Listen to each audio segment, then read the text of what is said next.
Hello दोस्तों, आज हम बात करेंगे द्रौपदी की।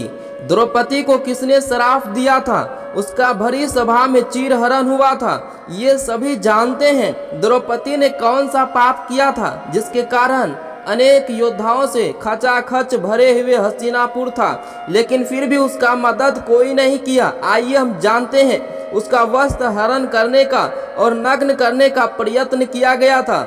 चीरहरण की कथा। जब धर्मराज युधिष्ठिर कौरवों से जुआ में अपना सब कुछ हार गए और द्रौपदी को भी दांव पर लगाकर हार गए, तब दुर्योधन ने अपने भाई दुशासन को द्रौपदी को बीच सभा भवन में लाकर उसके वस्त्र उतारने का आदेश दिया था।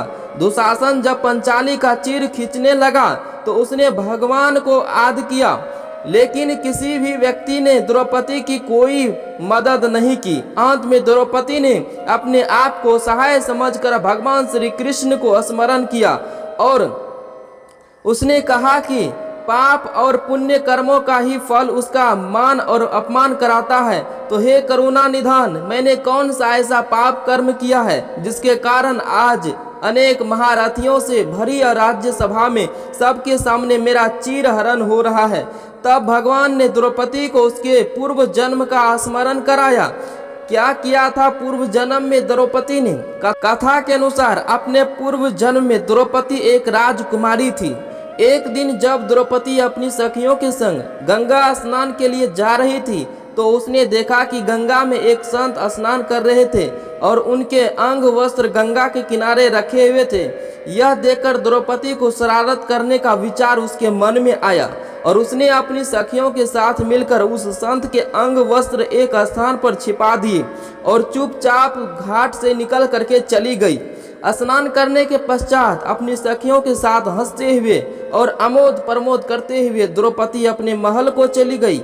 इधर जब संत गंगा स्नान करने के उपरांत जल से बाहर आए तो अपने वस्त्र गंगा तट पर ना पाकर परेशान हो गए और इधर उधर खोजने लगे। बहुत खोजबीन के पश्चात संत को अपने अंग वस्त्र का एक जगह छिपे हुए मिल गया।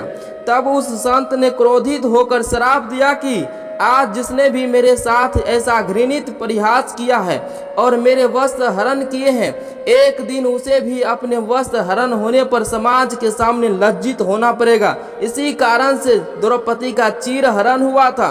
अगर आपको वीडियो अच्छा लगा तो वीडियो को लाइक कर दीजिए और अंत में जाते जाते लिख दीजिए जय श्री राधे कृष्ण।